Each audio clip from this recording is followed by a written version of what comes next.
여기까지입니다.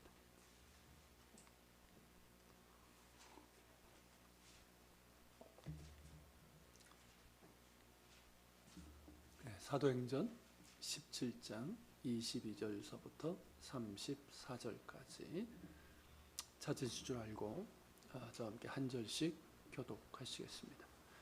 바울이 아레오바고 가운데 서서 말하되 아덴 사람들아 너희를 보니 범사에 종교심이 많도다.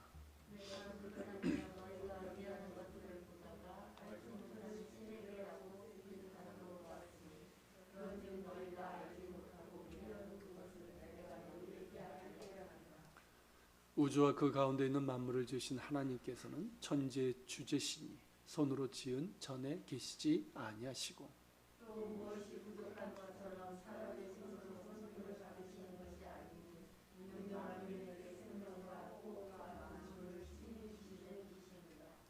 인류의 모든 족속을 한 혈통으로 만드사 온 땅에 살게 하시고 그들의 연대를 정하시며 거주의 경계를 한정하셨으니 이는 사랑으로 꼭 하나님을 더듬어 찾아 발견하게 하시기를 그는 우리 각 사람에게서 멀리 계시지 아니하니라. 우리가 그를 힘입어 살며 기동하며 존재하느니라. 너희 시인 중에 어떤 사람들의 말과 같이 우리가 그의 소생이라 하니 이와 같이 하나님의 소생이 되었은즉 하나님의 은이나 의나 고대가 사람의 기술과 고하기로 생긴 것들과 같은 것이 아니라. 알지 못하던 시대에는 하나님이 간과하셨거니와 이제는 어디든지 사람에게 다 명하사 회개하라 하셨으니 이는 정하신 사람과 여러분을 천하의 공의로 심판하려고 하셔가지고 이에 그를 죽은 자 가운데서 다시 살리신 것으로 모든 사람에게 유명한 증거를 주셨음이라 합니다. 그들이 죽은 자의 부활을 듣고 어떤 사람은 조롱도 하고 어떤 사람은 이 일에 대하여 내 말을 다시 듣겠다 하니 이에 바울이 그들 가운데서 떠나니 다 같이 몇 사람이 그를 가까이 믿음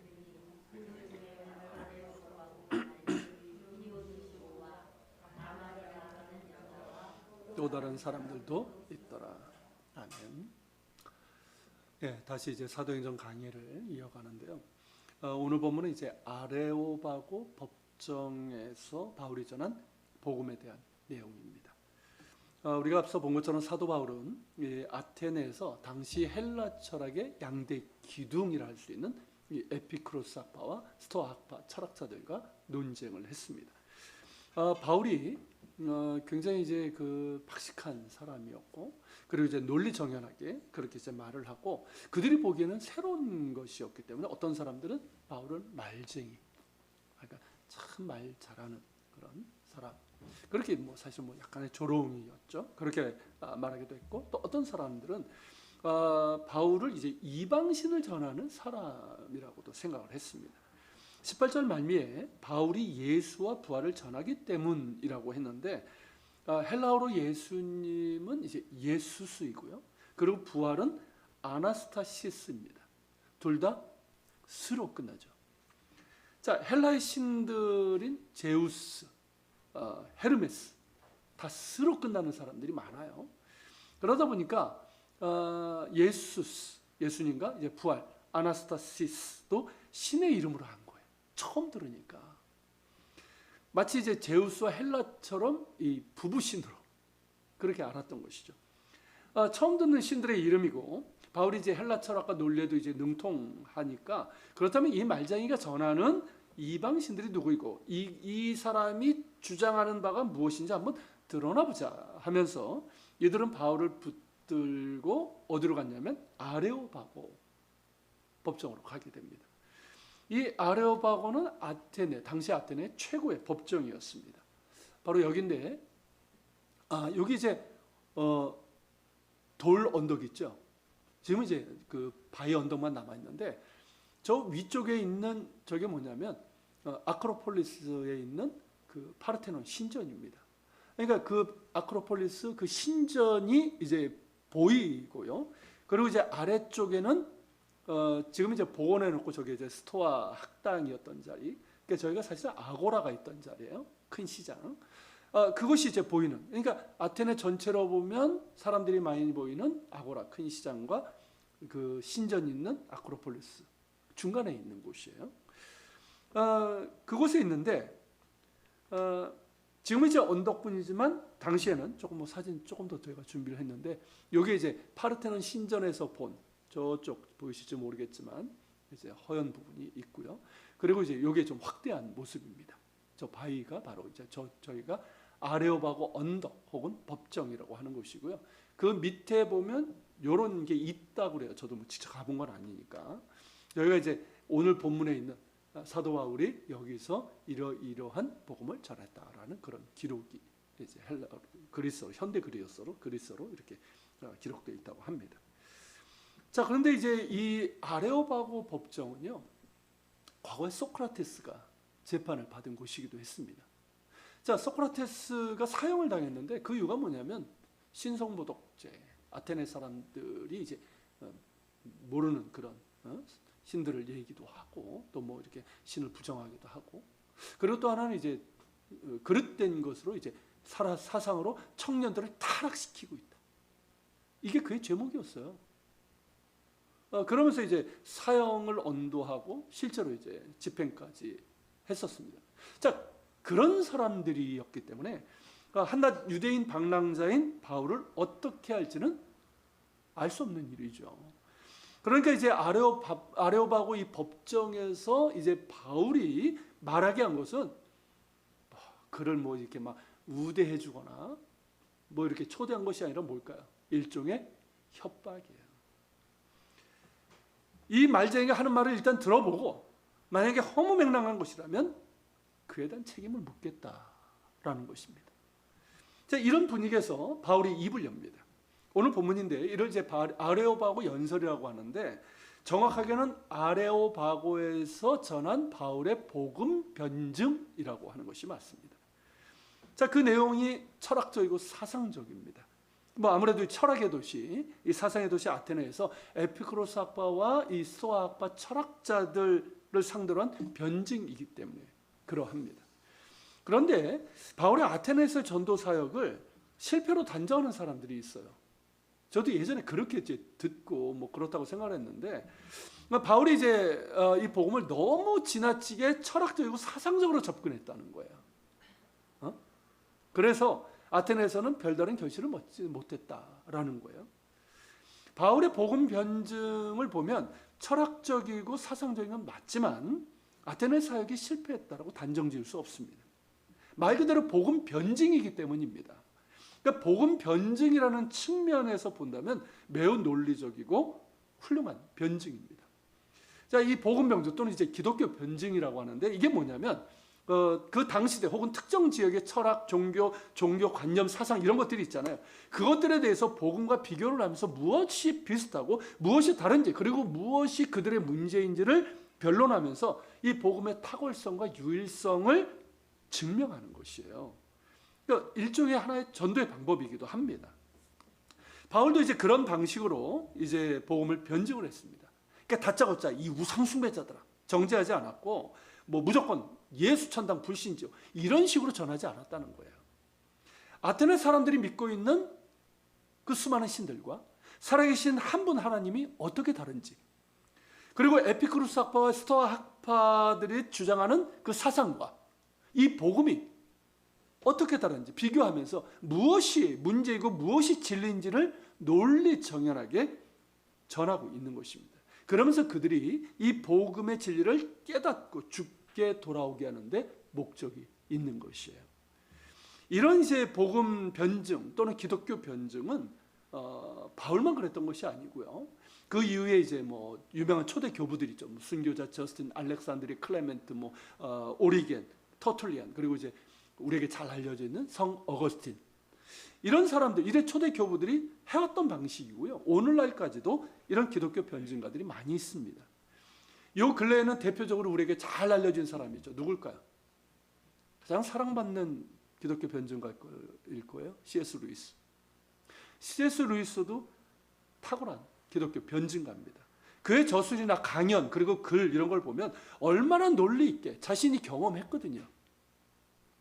무신론자가 되었다가 다시 그 사람은 좀 독특하게 주님께 돌아오면서 자신의 논리적인 증명을 통해서 그렇게 해서 주님께 다시 돌아온 사람인데, 그러다 보니까 당시에 이제 그 무신론적인 지배 그런 분위기가 팽배한 영국 사회에서 얼마나 논리 있고 열정적이게 그렇게 복음의 탁월성과 유일성에 대해서 변론했는지 모릅니다. 그래서 그 사람의 뭐 돌아가셨지만 그분의 이제 C.S. 루이스의 그런 저술이나 강연 책들이 지금도 많은 사람들에게 영향을 끼치고 있어요. 대표적인 사람이 이제 그 인간 유전자 지도를 만든 그 게놈 프로젝트라고 그러죠. 그 책임자였던 프랜시스 콜린스 같은 이 사람은 무신론자였어요. 그런데 이런 분이 이제 C.S. 루이스의 그런 저술을 보고 우연히 접하다가 어떻게 됐냐면 이 성경과 예수님에 대해서 관심을 갖고 결국 회심하게 된 거예요. 우리가 복음을 전할 때 열정과 확신을 갖는 건 대단히 중요합니다. 그렇죠? 가슴 뜨거운 정말 열정을 가지고 이 복음을 전하는 모습은 정말 복되고 아름답습니다. 하지만 이성적인 변증도 중요합니다. 저는 우리 그리스도인들이 복음을 전할 때 이 분명한 확신과 열정, 복음에 대한 열정, 더불어서 이 이성적인 변증, 이 둘을 균형 있게 겸비하는 것이 좋다고 생각합니다. 이를테면 뭘까요? 머리는 차갑게, 가슴은 뜨겁게. 뭐 그런 균형이 있어야 된다는 거예요. 거기에 이제 영혼에 대한 사랑과 성령님을 의지하는 겸손함이 있어야 합니다. 사실 이게 가장 중요하죠. 우리가 복음을 전하는 이유가 뭡니까? 영혼 사랑이잖아요. 딴 거 아니에요. 그러니까 이기려고 우리가 변증하는 게 아니란 말이죠. 변증도 마찬가지고. 바울이 그랬습니다. 우리가 아는 것처럼 바울은 이제 복음에 대한 열정으로 가슴이 뜨거웠던 사람이었고요. 그리고 더불어서 성경에 대한 그런 지식도, 그리고 헬라 철학, 당시에 이제 세상 학문이죠. 이 헬라 철학에 대한 이 헬레니즘에 대한 지식도 결코 소홀히 하지 않았습니다. 그러니까 성경과 세상 학문 모두를 열심히 배운 사람이에요. 그러니까 이 균형이 있어야 돼요. 그리스도인들은. 그런 까닭에 그 쟁쟁한 에피쿠로스와 스토아 철학자들과 논쟁하고 그들 앞에서 당당하게 복음 변증을 할 수 있었던 겁니다. 하지만 바울의 목적은 논쟁에서 이기는 것이 아니에요. 이거 우리가 주의해야 돼요. 자칫 이제 복음을 전하는 사람 분들 보면 이게 말싸움이 돼가지고 이겼어. 이겨가지고 어떻게 하려고. 그러니까 바울의 목적은 이기는 게 목적이 아니에요. 어떻게든 그들에게 살아계신 한 분 하나님과 우리의 구원자 예수 그리스도를 전하는 데 목적이 있었단 말이죠. 지난 시간에 나눈 것처럼 바울은 아테네를 보시는 하나님의 마음을 알았어요. 기억나십니까? 아테네를 보시는 하나님의 마음을 알았다는 말이죠. 그 마음을 품고 그래서 어땠던 거예요? 그래서 그렇게 분노가 일어났던 거예요. 그 마음을 품고 아테네 수많은 영혼들을 긍휼히 여기면서 또 성령의 역사를 구하면서 이렇게 복음 변증을 한 것입니다. 그러니까 많은 면에서 우리에게 본이 되는 모습인 거예요. 이렇게 열정과 이성이 이제 균형 잡히고 무엇보다 사람을 긍휼히 여기는 마음, 영혼을 긍휼히 여기는 마음, 이걸 놓치면 안 돼요, 우리 그리스도인들이. 그리고 성령의 역사를 겸손히 의지하는 그런 믿음 우리가 갖춰야 될 줄로 믿습니다. 이제 바울의 이제 아레오바고 연설을 보면요, 우리가 일단 염두에 둬야 될 게 뭐냐면 본문에 기록된 것은 요약이라는 거, 매우 짧은 요약이에요. 여러분 이거 천천히 읽어도요 2분 남짓이에요. 바울이 이 절호의 기회를 고작 2분만 사용하고 말 리는 없습니다. 여러분 청년 유두고라고 아십니까? 기억하십니까? 유두고라는 친구가 창가에 걸터서 이제 바울의 설교를 듣다가 졸다가 떨어졌잖아요. 그러니까 그걸 감안하면 바울의 설교는 꽤 길었습니다. 그러니까 최소한 1시간은 설교를 했을 거예요. 그런데 이제 당시의 인쇄술로는 다 기록할 수도 없고 기록하기도 어려운 거죠. 당시에는 뭐 양피지 두루마리나 파피루스 이런 거에다 이제 기록을 했고 이것도 굉장히 귀했단 말이죠. 그리고 그러다 보니까 당시의 일반적인 관습은 뭐였냐면 중요한 부분, 핵심 부분만 딱 요약해서 정리하는 거예요. 이게 일반적인 관습이었습니다.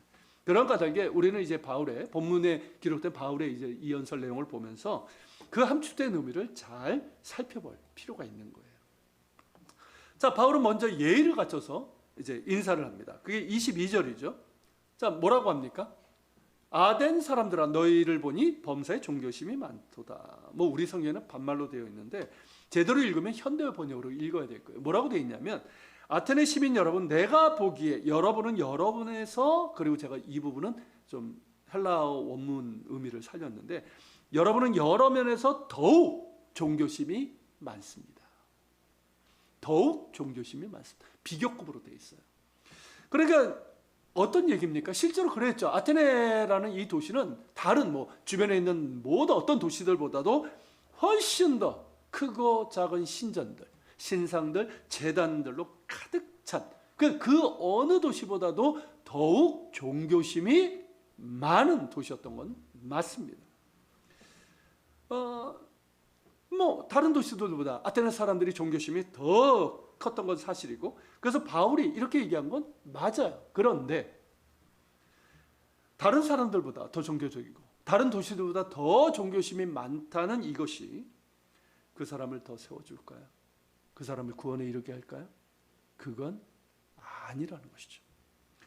사실 어떤 종교를 믿든 종교심에는 크나큰 차이는 없어요. 자신이 믿는 대상에 대해서 조금 더 열심을 내고자 하는 것이 인간의 종교심이기 때문입니다. 그 대상이 누구냐 이게 문제이긴 하지만, 자, 어떤 면에서 보면 정한수를 떠놓고 비나이다 비나이다 하는 사람들, 지극정성으로 빌죠. 또 무속 샤머니즘, 요즘 얘기는 안 하겠습니다만은, 그리고 불교 같은 다른 종교 쪽에서 그런 비는 사람들의 태도를 보면 어떤 면에서 보면 우리 그리스도인들보다 훨씬 나은지도 몰라요. 그분들이 우리가 예배드리는 교회에 와가지고 이렇게 보면 충격받을지도 몰라요. 아니 어떻게 저렇게 예배드리지? 가끔 졸기도 하고 딴짓도 하고 멍하니 있기도 하고 그런 모습 보면서 말이에요. 그분들은 그렇게 안 하거든요. 얼마나 지극정성을 하는지 몰라요. 불쌍하면서 몇 번 절하는 거죠, 그거? 무릎이 다 나가는데도 그렇게 하잖아요. 그런데 여러분, 그렇게 한다고 해서 더 훌륭할 건가요? 훌륭한 걸까요? 구원에 이르는 걸까요? 그렇지 않아요. 종교의 참된 여부는 인간의 종교심, 즉 얼마나 자신이 믿는 것에 대해서 열심을 다하느냐에 따라서 나타나는 것이 아니라 자기가 경배하는 대상이 누구냐에 따라서 판가름이 나는 거예요. 아무리 정성을 다하더라도 그 대상이 가짜라면, 거짓이라면, 그 가짜에 정성을 다한다면 그것이 무슨 소용이 있겠습니까? 아테네 사람들은 그 어느 도시 사람들보다 종교적이고 종교심이 더 커서 그들이 살고 있는 그 도시를 온통 신산과 신전과 제단들로 가득 채웠습니다. 그렇지만 그들의 경배 대상은 사실 돌조각, 나무 조각, 쇠 조각에 불과했습니다. 그 우상들이었어요. 그러니까 아테네 사람들이 더욱 종교적이라고 한 이 바울의 말은 사실 그들이 그 어느 도시 사람들보다 더 미신적이다라는 뜻이고요. 가짜에 불과한 죽은 우상들에게 지극정성을 다하고 있는 어리석음을 지적하는 말이기도 합니다. 하지만 아테네 사람들은 어땠을까요? 아직 그 의미를 몰라. 그러니까 칭찬으로 들었겠죠. 그러면서 기분이 괜찮았을 거예요. 우리가 다른 도시들 사람들보다 종교심이 더 많다고 하네. 이렇게 기분이 좋았겠죠. 그러면서 어땠을까요?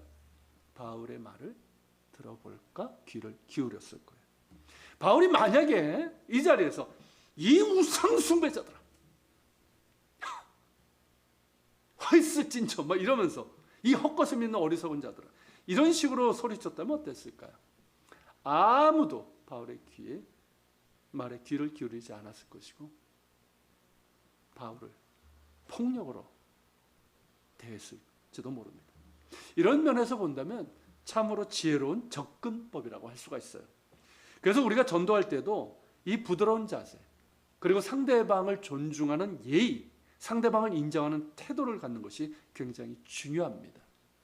저는 이런 모습이 요즘 일부지만 좀 그렇지 못한 분들이 있어서 이게 참 중요하다고 생각을 해요. 타종교를 믿는 분들, 타종교에 속한 사람들이 할지라도 우리가 상대방에 대한 존중하는 태도, 예의를 갖추는 태도, 그런 태도가 굉장히 중요해요. 우리는 진리를 갖고 있지만 아무리 진리를 우리가 전한다 하더라도 우리의 태도가 잘못되면 어떨까요? 사람들은 듣지 않아요. 너나 잘하세요 하죠. 듣질 않아요. 사랑은 무례히 행하지 않습니다. 이렇게 저촉점을 찾은 거예요, 바울이. 그러면서 이제 아테네 사람들에게 그들의 문제를 지적하면서 복음을 전합니다. 자, 23절인데요. 읽어볼까요? 내가 두루다니며 너희가 위하는 것들을 보다가 알지 못하는 신에게라고 새긴 단도 보았으니 그런즉 너희가 알지 못하고 위하는 그것을 내가 너에게 알게 하리라. 자, 바울은 아테네 도시를 두루 다녔잖아요. 그러면서 수많은 신상들, 제단들을 보았는데 그 중에서 뭘 보았다? 알지 못하는 신에게라고 새긴 제단도 보았다는 거예요. 그리고 그것을 얘기하면서 복음의 접촉점을 삼고 있습니다. 자, 알지 못하는 신에게라는 제단이 이거예요. 이게 아테네에서 발굴된 거, 지금은 이제 저 발굴 초기고요. 지금은 이제 박물관에 있다고 합니다. 저기 새겨져 있는 게 뭐야? 알지 못하는 신에게 뭐 바치는 제단. 근데 이것이 이제 아테네만 있었던 것이 아니라 그 주변에도 많이 있었다고 그래요. 이 제단, 이 아테네에 있는 알지 못하는 신에게 바친 이 제단과 관련된 고대 문헌 내용이 있다고 합니다. 제가 좀 뭐 소개를 해드리면 주전 6세기에 전염병이 아테네를 휩쓸었을 때 아테네 정치가 이제 솔론이 이제 누구에게 요청을 했냐면 구레네, 지금 이제 리비아 쪽입니다. 사람 에피메니데스라는 사람에게 요청을 했다고 그래요. 이 사람이 좀 거의 뭐 반신화적인 인물로 나와요. 그래서 어디까지가 진짜인지 아닌지 잘 모르겠는데 어쨌든 이 사람에게 요청을 하고 이 사람이 이제 그 아테네를 전염병으로 이제 구해냈다고 그래요. 그러면서 이제 아테네를 구해낸 신들에게 이제 감사를 하면서 아테네에 대해 세워져 있는 모든 신상들에게 제사를 지냈습니다. 그런데 혹시라도 자기가 빠뜨리고 제사 드리지 못한 신이 있을까봐 그러면 벌 받을 거 아니에요. 나만 빼고. 이게 우상 숭배를 하는 사람들의 특징이거든요. 두려움. 벌 받을까 봐. 그러니까 뭐예요? 알지 못하는 신에게라는 제단을 만드는 거예요. 그리고 똑같이 제물을 바치고 제사를 지냈어요. 자, 그로부터 600년이 지난 후에 바울이 아테네를 방문했을 때 이 제단이 있었던 거예요. 자, 그 어떤 도시도 따라오지 못할 정도로 수많은 신상들을 만들었는데 혹시 자신들이 생각하지 못해서 빠뜨린 신이 있을까 봐 알지 못하는 신을 위한 제단까지 만들었다면 이 제단이야말로 이들이 얼마나 미신적인지를 보여주는 확실한 증거 아니겠습니까? 그죠? 그러니까 겉으로는 막 자랑하고 있죠. 헬레니즘의 본사이고 철학의 도시이고 종교심이 많다고. 근데 실제로 뭡니까? 가장 미신적인 우상 숭배에 빠져 있는 사람들이라는 증거가 바로 이거예요. 알지 못하는 신에게. 그러니까 이것을 통해서 우리는 우상 숭배의 핵심이 뭔지를 알게 되는 거예요. 우상 숭배의 핵심은 뭡니까? 딴 거 아니에요. 자기중심적인 이기심이에요. 욕심이에요. 내가 원하는 부귀영화를 얻고자 하는 거. 내가 원하는 누군가를 저주하기 위한 거. 그죠? 저주를 위한 것도 얼마나 많습니까? 더불어서 화를 피하고 싶은 두려움. 이런 것들이 고스란히 담겨 있는 게 우상 숭배예요. 자, 이 문제를 이제 얘기를 했는데 그렇다면 바울이 아테네 사람들에게 이 알지 못하는 신에게 바친 이 제단을 특별히 거론한 이유는 뭘까요? 단지 그들의 이 미신적인 우상숭배 어리석음을 지적하기 위해서일까요? 바울을 아레오파고까지 데리고 온 사람들은 시시한 사람들이 아닙니다. 쟁쟁한 사람들이에요. 에피쿠로스, 스코아 철학자들이에요. 만만한 사람들이 아닙니다. 자, 이 철학자들 그들에게 야, 너희가 지성이라고 하는데 봐라, 이 알지 못하는 신에게 바친 이 제단까지 만들고 섬기는 것이 정상이냐, 이게 지성이냐라고 책망하기 위해서일까요? 그게 아니란 말이죠. 바울은 그렇게 하지 않았어요. 오히려 바울은 뭐라고 얘기합니까? 너희가 알지 못하고 위하는 그것을 내가 너에게 알게 하리라고 말합니다. 무슨 뜻입니까? 당신들은 수많은 신상들과 제단들을 만들어 섬기고 심지어 알지 못하는 이 신을 위한 제단까지 만들어 섬기고 있는데 정말 여러분들이 알지 못하는 신이 누구신지를 내가 알려주겠다 이거예요. 아우, 저는 이거 보면서, 그러니까 이 아테네 사람들이 어땠을까요? 귀가 쫑긋해지는 거예요. 우리가 알지 못하는 신이 누군지 알려주겠다고? 자, 그들이 알지 못하는 신이 누굴까요? 예, 살아계신 한 분 하나님이에요. 우주와 그 가운데 있는 모든 만물을 지으신 하나님, 천재 창조주시며 주제이신 하나님이십니다. 저는 이걸 이렇게 말씀 준비하면서 감탄을 했어요. 기가 막힌 포인트 아닙니까? 정말 탁월한 접근법이에요. 성령께서 바울에게 지혜를 주셔서 정말 기가 막힌 접촉점을 통해서 복음을 전하게 하신 겁니다. 그 시작은 아테네 사람들에게 종교심이 많다라고 하면서 정중하게 다가섰고, 이어 그들이 섬기는 제단 중에 하나인 알지 못하는 신에게 바친 제단을 거론하면서 당신들이 정말로 알지 못하는 신이 과연 누구신지 내가 알려주겠다고 한 것이 어떻습니까? 얼마나 탁월하고 기가 막힌 복음 전파의 접촉점이고 접근법인지 모르겠어요. 정말 감탄을 했어요, 제가. 자, 그렇게 바울은 아테네 사람들이 정말 알지 못하는 신, 동시에 반드시 알아야 되는 참 신이 바로 하나님이시라는 걸 전합니다. 하나님은 우주와 그 가운데 있는 만물을 지으신 창조주시고 천지의 주제이십니다. 여러분, 이게 우리에겐 당연한 거지만 아테네 사람들에게 굉장히 충격적인 말이에요. 한 신이 다 했다고? 여러분, 그리스 로마 신화 아시는 분도 있겠지만, 제가 이제 예전에 한번 강의를 하면서 그 부분을 많이 이렇게 봤는데, 이 그리스 신들, 로마의 신은 그거 그대로 이제 이름만 조금 바꿔가지고 따온 거니까, 이 그리스 신화에 보면 이 헬라의 신들은요, 오랜 순서에 따른 계급과 시대가 있고요, 역할이 있어요. 그러니까 1세대 신들이 있고 2세대 신들이 있고 3세대 신들, 4세대 신들, 이게 있어요. 신들이 영원한 게 아니에요. 자, 1세대 신들은 이제 우주의 어떤 재료가 되는 신들이에요. 시간이라는 신도 있고, 다른 여러 재료가 되는 신들이 있어요. 그리고 그 재료들로 무언가를 만드는 신도 있습니다. 하늘을 만든 신도 있고, 우라노스라고 하는 땅을 만든 신도 있고, 생명체를 만든 신도 있고, 짐승을 만든 신, 여러 신들이 있어요. 이런 여러 신들이 나누어서 그 일을 했습니다. 이 신들이 1세대 신들이라고 한다면, 이 신들을 죽이고 신들의 왕이 된 자가 바로 제우스예요. 자기를 만들어준, 그러니까 아버지 신이죠. 아버지 신을 죽이고 나머지 신들까지 다 죽이고 신들의 왕이 되고 아버지가 된 사람이라고 해야 되나? 그게 제우스예요. 참 멋있죠.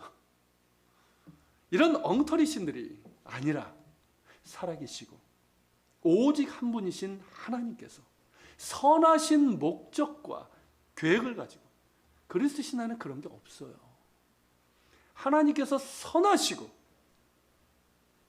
뜻하신 그 목적과 계획을 가지고 말씀으로 어떤 것을 가지고 하시는 것이냐, 말씀으로 창조하시고 또 천재 주제로서 다스리십니다. 헬라 신들처럼 어쩌다 만들거나, 거기 인간도 그래요. 어쩌다 만들어진 거예요. 그 인간에게 안 주려고 하고 그러지 않습니까? 불도 안 주려고 그런 이야기 있잖아요. 그런 분이 아니라 정말 사람들을 사랑하시고 사랑의 교제를 위해서 만드셨잖아요. 그리고 인간이 하나님을 대적하여 떠났음에도 불구하고 그 자비하심을 거두지 않으신 하나님이십니다. 그러니까 이 제우스처럼 남봉꾼처럼 장난질하지 않습니다. 선하신 목적과 계획으로 천지를 지으시고 또한 다스리십니다. 그리고 그분은 사람이 만든 신전에 계시지 않습니다. 이 역시 아테네 사람들에게 굉장히 충격적인 말이에요. 자, 지금 바울이 서 있는 곳이 아레오바고인데, 조금 전에 여러분 사진에 보신 것처럼 위쪽에 뭐가 있었습니까? 아크로폴리스가 있었잖아요. 파르테논, 그 제우스와 그 수많은 신전들, 그 신들을 모시는 신전들이 파르테논과 그 신전들로 가득한 아크로폴리스가 있단 말이죠. 여러분, 그 아크로폴리스에 있는, 지금 계속 복원하고 있지만, 이 파르테논 신전은요, 고대 불가사의 중에 하나였어요. 당시에 가장 웅장하고 화려하고 아름다운 신전이었습니다. 그 외에 수많은 신전들이 있었고요. 이런 신전들이 한데 어우러져 있는 아테네 아크로폴리스의 그 화려함과 웅장함은요, 그냥 보는 사람에게 감탄을 자아낼 정도였다고 그래요. 지금의 그냥 유적지가 아닌 거예요. 우와 했다는 것이죠. 그런데 바울은 그 웅장하고 화려한 아크로폴리스가 올려다보이는 아레오바고에서 그런 건물들에 압도당하기는커녕 천재 주신 하나님께서는 사람의 손으로 지은 저런 전의 건물에 갇혀 계시는 분이 아니다라고 선언하고 있는 거예요. 충격적인 거예요. 지금도 그렇지만 우상을 섬기는 사람들은 자신들이 섬기는 이 신상을 만들고 그 신을 위한 집을 만듭니다. 단지 신에게 제사 지내기 위한 곳이 아니라 신이 사는 집을 만드는 거예요. 그러니까 우리가 이제 뭐 성경에 나오는 성전이나 우리가 성막도 그렇고 우리가 예배드리는 이 교회당도 우리가 이제 하나님의 집이라고 얘기하지만 하나님이 여기 사시는 게 아니잖아요. 하나님이 우리가 예배할 때 임재하시는 곳이란 말이죠. 그렇기 때문에 건물이 아닌 것도 예배처가 될 수 있는 것이고, 하나님은 건물에 제한받지 않으시는 분이에요. 어느 곳에 계시는 분이에요. 그렇지만 우상을 섬기는 사람들이 그렇지 않았어요. 집이 있어야 되는 거, 신을 위한 집이 있어야 돼요. 신이 집을 원한대요. 또 그러면서 화려하고 웅장하게 만들어야죠. 정성을 다해야죠. 정성을 다해서 신을 기쁘게 해줘야지만 나에게 복을 줄 거 아니에요. 나를 벌하지 않을 거 아니에요. 그러니까 그렇게 크게 짓는 거예요. 그 신상들, 불상들도 어마어마하게 크게 짓고. 그런 그들에게 천지의 창조주시며 천지의 주제이신 하나님은 사람이 만든 건물에 계시지 않으며 어떤 무엇이 부족한 것처럼 사람의 손으로 섬김받는 분이 아니라는 이 메시지는 굉장히 놀랍고 충격적이고 낯설고 처음 듣는 말이었던 거예요. 그들의 신은 곧 뭘까요? 눈에 보이는 신상이에요. 그리고 신전은 신들을 위한 집이고 신들이 사는 집이기도 했습니다. 그러기에 지극정성으로 제물을 바치고 신들이 좋아할 만한 것들을 바쳤어요. 신들이 음식을 먹는다고. 지금도 똑같지 않습니까? 우리나라도 제사상, 고사상 다 와서 먹는다며요. 그러니까 더 그렇게 한 거예요. 그런데 하나님은 그런 건물에 계시지 않습니다. 또한 사람들에게 먹을 것을 받는 분도 아니에요. 뭔가를 공급받는 분이 아니에요. 오히려 그분은 만민에게 생명과 호흡과 모든 것을 주시는 하나님이십니다. 할렐루야. 바로 이것이 눈에 보이지 아니하시나 살아계신 한 분 하나님과 한낱 조각에 불과한 우상들, 죽은 우상들과의 차이인 것이죠. 또한 하나님은 26절에서 바울이 말한 것처럼 인류의 모든 족속을 하나의 혈통으로, 즉 아담을 통해서 만드셨고 온 땅에 살게 하시고 그들의 연대를 정하시며 또 거주의 경계를 한정하셨습니다. 하나님께서 인간에게 역사와 그 역사를 펼쳐나갈 수 있는 장을 제공해 주셨다는 뜻이에요. 그런데 하나님은 그렇게 해놓은 후에 인간을 멀리 떠나신 것이 아니에요. 어떤 사람들은 뭐 지금도 그렇습니다. 하나님이 우리를 만드시고 우리를 그냥 뭐 놓아두고 멀리 계시고 그래서 우리가 알아서 살게 하셨다라고 얘기합니다. 이게 이신론이라고 하는데요. 이게 에피쿠로스 학파가 주장했던 것도 이런 내용이었어요. 이는 옳지 않죠. 바울 역시 이를 지적합니다. 그게 이제 27절인데 자 읽어볼까요? 이는 사람으로 혹 하나님을 더듬어 찾아 발견하게 하려 하심이로되 그는 우리 각 사람에게서 멀리 계시지 아니하시도다. 자, 하나님은 우리 각 사람에게서 멀리 계시지 않습니다. 우리와 언제나 가까이 계셨고 지금도 그러하십니다. 우리 인간이 하나님을 대적하여 멀리 떠난 것이지 하나님은 언제나 우리에게 가까이 오시는 하나님이시고 찾아오시는 하나님이에요. 여러분 그냥 종교학으로 보고 똑같이 그냥 하나의 종교 현상으로 보고 성경을 보면요. 그 차이가 분명해지는 거예요. 다른 종교 경전에 나오는 신들은요. 인간에게 찾아오지 않습니다. 찾아와도 왜요?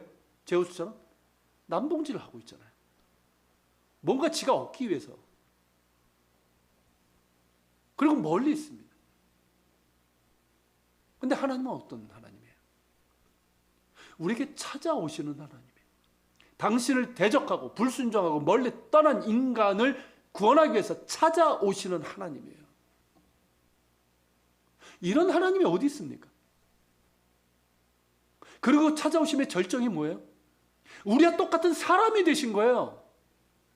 예수 그리스도, 하나님의 본체이시고 독자이신 예수님께서 우리와 똑같은 육체를 입고 우리와 같이 되셔서 우리 가운데 오셨어요. 우리를 살아내셨어요. 우리의 모든 것을 경험하셨어요. 그래서 우리를 아셔요. 우리를 채울하셔요. 그래서 능히 우리를 아시고 우리를 도와주실 수 있고 우리를 구원하실 수 있는 거예요. 할렐루야. 세상에 이런 신이 어디 있습니까? 사람이 만든 신화가 아니란 말이에요. 살아계신 하나님께서 그렇게 우리에게 찾아오셨기 때문에 가능한 일입니다. 하나님은 멀리 계시지 않습니다. 우리 가까이 계십니다. 우리를 구원하시기 위해서 우리와 같이 되셔서 우리와 함께 계시는 임마누엘의 하나님이십니다. 임마누엘의 예수 그리스도 통해서 우리는 하나님을 만날 수 있습니다. 하나님의 사랑을 알고 그 사랑 가운데 살게 됩니다. 하나님은 우리 가까이에 있습니다. 또한 바울은 우리가 하나님을 힘입어 살고 움직이고 존재할 뿐만 아니라 우리는 하나님의 소속, 즉 하나님의 자녀라는 것을 강조합니다. 그게 바로 28절이에요. 자, 28절 읽어볼까요? 우리가 그를 힘입어 살며 기동하며 존재하느니라. 너희 시인 중 어떤 사람의 말과 같이 우리가 그의 소생이라니.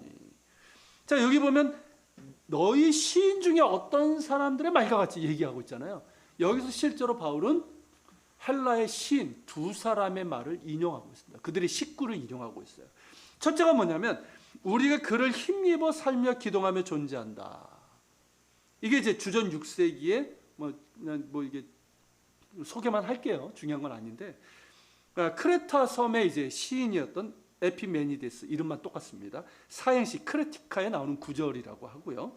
두 번째는 우리는 그의 소생이라라는 것도 주전 3세기의 길리기아의 시인 아라투스의 페노메나라는 거기에 나오는 구절이라고 합니다. 자, 이것을 이제 바울이 인용하는 것인데 이걸 보면 어떻습니까? 바울이 얼마나 헬라의 지식과 문학에 해박한지 이걸 알 수가 있는 거예요. 그렇기 때문에 이 쟁쟁한 에피쿠로스 스토아 학파 철학자들이 무시할 수가 없는 거예요. 자, 이 바울이 말하고자 하는 핵심은 다른 것 아니에요. 헬라의 신들이 노래했고 아테네 사람들이 이 시를 애송을 한 거거든요. 이 시적인 표현을 통해서 뭘 얘기하는 겁니까? 우리 모두는 하나님의 자녀이고 우리 모두는 하나님의 자비 안에 살고 움직이고 존재하고 있다는 거예요. 하나님을 알지 못하는 너희도 하나님의 자비 가운데 살아가고 있다는 거예요. 그러므로 하나님을 금이나 은이나 돌에다 사람들이 새기고 만든 신상과 같다고 생각해서는 안 된다는 것입니다. 자, 그렇게 아테네 사람들이 알지 못하는 참되신 신, 반드시 알아야 되는 참되신 하나님을 전한 바울은 그 하나님을 알 수 있고 가까이 갈 수 있는 길을 제시합니다. 그것이 30절이에요. 같이 읽겠습니다. 알지 못하던 시대에는 하나님이 간과하셨거니와 이제는 어디든지 사람에게 다 명하사 회개하라 하셨느니라. 무슨 뜻입니까? 참되신 하나님을 알지 못하던 시대는 그대로 지나치셨지만 이제는 그 무지의 시대가 끝났다는 것입니다. 즉 하나님께서는 자신을 이스라엘은 물론 모든 민족에게 온전히 나타내셨다는 거예요. 그분이 바로 예수 그리스도십니다. 그전까지는 아브라함과 아브라함의 후손들에게만 하나님이 누구신지를 계시하셨습니다. 계시가 하나님이 자신이 누구신지를 드러내시는 거잖아요. 자, 열방에게는 상대적으로 소수의 이방인들을 제외하고는 무지의 시대였습니다. 그러나 이제 온 세상의 빛으로 오신 예수님을 통해서 하나님께서는 당신을 온전히 나타내셨습니다.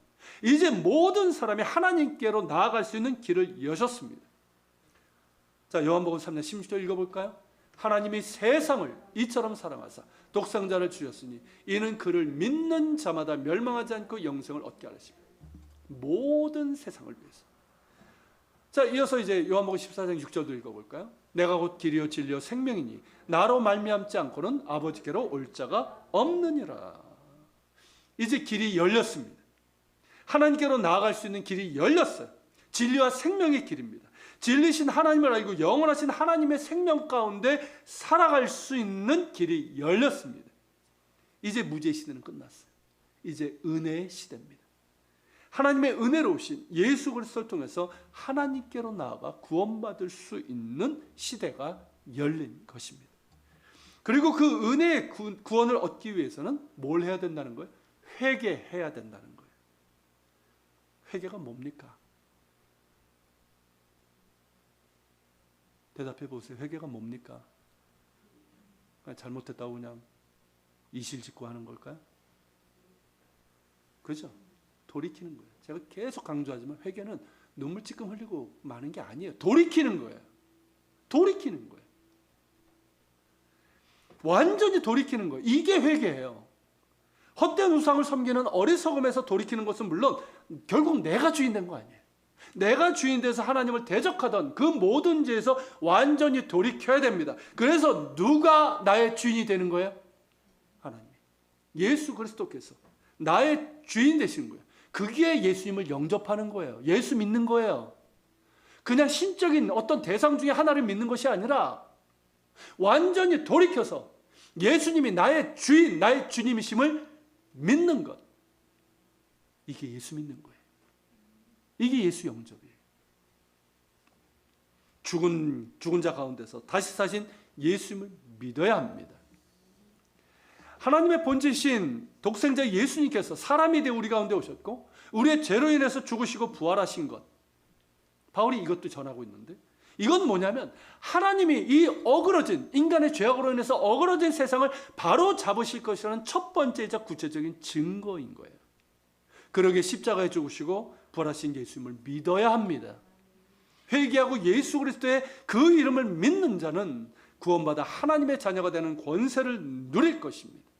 그러나 끝까지 거부하고 믿지 않는 자는 공의로 심판을 받게 됩니다. 그리고 그 심판자는 예수님이십니다. 바울이 31절에서 그걸 말씀하고 있는 거예요. 자, 이상이 사도 바울이 아테네 이제 아레오바고 법정에서 선포한 복음의 내용입니다. 앞서 말씀드린 것처럼 본문에는 매우 요약적으로 기록되어 있지만 그 내용은 너무나도 중요하고 복음의 핵심을 담고 있습니다. 하나님은 보이지 않으시나 살아계시며 한 분이신 창조주이시며 천지의 주제이십니다. 만민에게 생명과 호흡과 필요한 모든 것을 주셨으며 우리는 그분의 자비 가운데 살아가고 있습니다. 그리고 그분은 우리에게서 멀리 계시지 않습니다. 우리에게 찾아오시는 하나님이시며 임마누엘 예수 그리스도를 통해서 우리 가운데 오셨고 우리와 함께 하시는 하나님이십니다. 이제 더 이상 알지 못하는 신이 아닙니다. 무죄 시대는 끝났습니다. 하나님께서 친히 그 무죄 시대를 끝내시고 하나님께 나아갈 수 있는 길을 여셨습니다. 누구에게나 열린 길이고 누구나 들어갈 수 있는 구원의 문입니다. 지금은 은혜 시대입니다. 이렇게 길이 열려 있고 그 길로 들어가는 자는 구원을 받습니다. 회개하고 예수 그리스도를 믿는 자는 들어갈 수 있습니다. 구원받아 하나님의 자녀가 되는 권세를 얻으며 심판의 날에 영원한 하나님 나라의 잔치에 들어가게 될 것입니다. 아테네는 철학의 도시고 종교성이 넘치는 도시였습니다. 에피쿠로스 학파도 스토아 학파도 그리고 수많은 우상을 섬기는 시민들도 나름대로 진리를 찾고 하나님을 더듬어 찾았던 사람들이었어요. 하지만 참 진리를 몰랐고 참 대신 하나님도 알지 못했습니다. 그러면서 자신들의 종교성과 철학과 지성을 자랑했습니다. 이게 뭐와 같냐면 오케스트라 아시죠? 마치 오케스트라에서 이제 연주를 한다고 하는데 정작 악보를 읽을 줄 몰라. 오케스트라를 구성하고는 다양한 그 파트가 있잖아요. 악보를 읽을 줄 몰라. 자기 파트가 뭔지 몰라요. 그러니까 언제 뭐 들어가야 될지 자기가 뭘 해야 되는지도 몰라요. 그런데 연주를 하겠다고 하는 겁니다. 어떻게 될까요? 그런 상태에서 연주를 하면 엉망진창이 되죠. 소음이죠. 불협화음이죠. 답이 없는 거예요. 그러니까 답이 없는 철학 논쟁에 빠지고 마는 거예요. 헬라 철학이. 답이 없어요. 그리고 알 수 없는 신을 위한 제단까지 만들어 섬겼던 것이죠. 그런 그들을 바로 잡아준 것이 바로 바울입니다. 그러니까 오케스트라로 가면 악보를 제대로 읽는 법을 알려준 거예요. 그리고 자신의 파트가 무엇이며 어떻게 연주해야 되는지도 알려준 거예요. 자, 이제 비로소 아름다운 화음과 조화를 기대할 수 있는 연주가 가능해진 거예요. 이제 남은 것은 뭘까요? 스스로 악기를 들고 악보를 보고 연주하는 거예요. 선택은 그들에게 달려 있는 거예요. 바로 그것이 회개하고 예수 그리스도를 믿는 것입니다. 몇몇 사람들은 그렇게 했고 여전히 거부한 사람들도 있었고 여전히 의심하면서 다시 듣겠다고 한 이들도 있었습니다. 여러분들은 어떠하십니까? 대부분 이 아름다운 화음에 참여하고 있는 줄로 믿습니다. 혹시라도 아직 그렇지 못하다고 한다면 바울이 전한 이 복음을 기억하면서 회개하여 예수 그리스도를 믿고 영접하는 가운데 하나님이 이끄시는 이 거대한 오케스트라의 일원이 될 수 있기를 축원합니다. 더불어 우리 모두 날마다 아름다운 화음을 낼 수 있기를 소망합니다. 날마다 십자가 바라보며 주님께로 돌이켜야 돼요. 바울이 얘기하지 않습니까? 나는 날마다 죽노라. 무슨 뜻이야? 날마다 내가 주인 되고 세상에 헛된 것들이 자꾸 내 안에 들어와요. 돌이켜야 됩니다. 날마다 십자가 바라보며 하나님께로 돌이키고 예수님이 정말 나의 모든 것의 주인 되심을 확인해야 돼요. 그러면서 구원의 은혜에 합당한 믿음과 순종과 사랑의 섬김으로 살아가는 가운데 우리의 신앙과 삶이 정말 아름다운 선율의 하모니를 이룰 수 있기를 소망합니다. 같이 기도합시다. 오늘 말씀 기억하면서 기도합시다. 하나님, 우리가 두 가지 기도했으면 좋겠어요. 하나님, 아직도 이 무지 가운데 있는 이들이 너무나 많습니다. 그리고 하나님, 우리 가운데 연약한 이들 하나님을 알게 하시고 회개하여 예수 그리스도를 정말 영접하는 가운데 하나님이 이끄시는 이 거대한 오케스트라의 일원이 되게 하시고 또 예수 믿는다고 하는 내가 날마다 십자가 바라보며 주님께로 돌이키기를 쉬지 않게 하시고 예수님이 나의 모든 것의 주인 되심을 확인하며 구원의 은혜에 합당한 삶을 살아가는 가운데 내 신앙이, 내 삶이 아름다운 선율이 되고